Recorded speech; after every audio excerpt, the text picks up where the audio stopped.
Today, the United States, together with our close allies and partners, took an important first step toward a comprehensive solution that addresses our concerns with the Islamic Republic of Iran's nuclear program. Since I took office, I've made clear my determination to prevent Iran from obtaining a nuclear weapon. As I've said many times, my strong preference is to resolve this issue peacefully, and we've extended the hand of diplomacy. Yet, for many years, Iran's been unwilling to meet its obligations to the international community. So my administration worked with Congress, the United Nations Security Council, and countries around the world to impose unprecedented sanctions on the Iranian government. These sanctions have had a substantial impact on the Iranian economy, and with the election of a new Iranian president earlier this year, an opening for diplomacy emerged. I spoke personally with President Rouhani of Iran earlier this fall.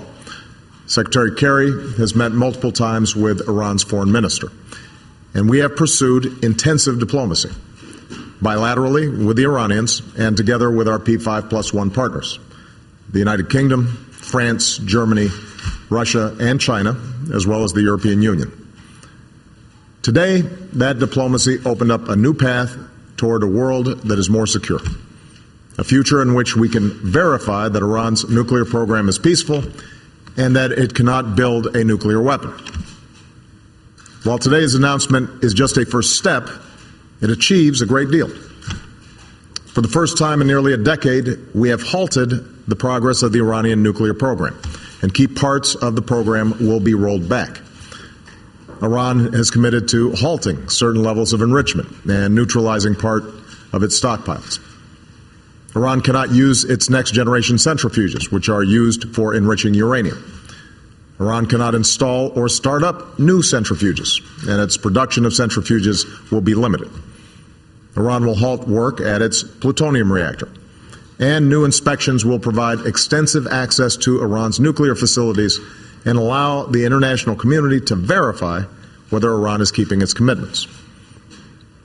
These are substantial limitations which will help prevent Iran from building a nuclear weapon. Simply put, they cut off Iran's most likely paths to a bomb. Meanwhile, this first step will create time and space over the next 6 months for more negotiations to fully address our comprehensive concerns about the Iranian program. And because of this agreement, Iran cannot use negotiations as cover to advance its program. On our side, the United States and our friends and allies have agreed to provide Iran with modest relief while continuing to apply our toughest sanctions. We will refrain from imposing new sanctions, and we will allow the Iranian government access to a portion of the revenue that they have been denied through sanctions. But the broader architecture of sanctions will remain in place, and we will continue to enforce them vigorously. And if Iran does not fully meet its commitments during this 6-month phase, we will turn off the relief and ratchet up the pressure. Over the next 6 months, we will work to negotiate a comprehensive solution. We approach these negotiations with a basic understanding. Iran, like any nation, should be able to access peaceful nuclear energy. But because of its record of violating its obligations, Iran must accept strict limitations on its nuclear program that make it impossible to develop a nuclear weapon. In these negotiations, nothing will be agreed to unless everything is agreed to. The burden is on Iran to prove to the world that its nuclear program will be exclusively for peaceful purposes. If Iran seizes this opportunity, the Iranian people will benefit from rejoining the international community, and we can begin to chip away at the mistrust between our two nations. This would provide Iran with a dignified path to forge a new beginning with the wider world based on mutual respect.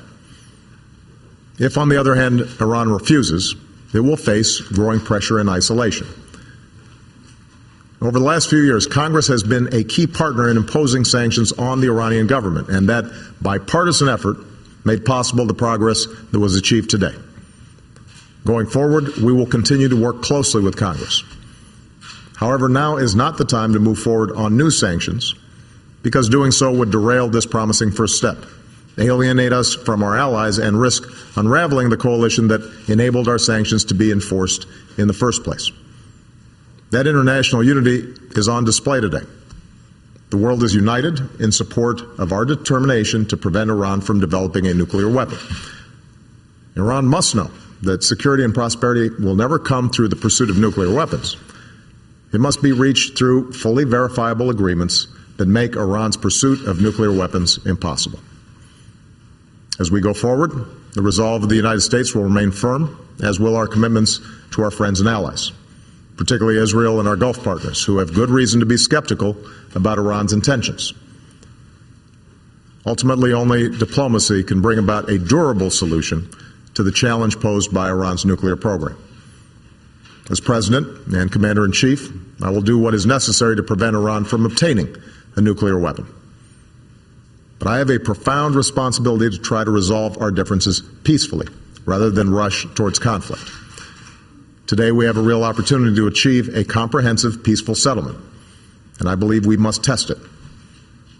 The first step that we've taken today marks the most significant and tangible progress that we've made with Iran since I took office.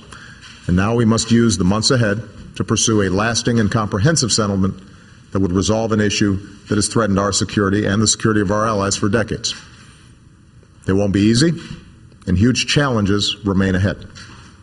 But through strong and principled diplomacy, the United States of America will do our part on behalf of a world of greater peace, security, and cooperation among nations.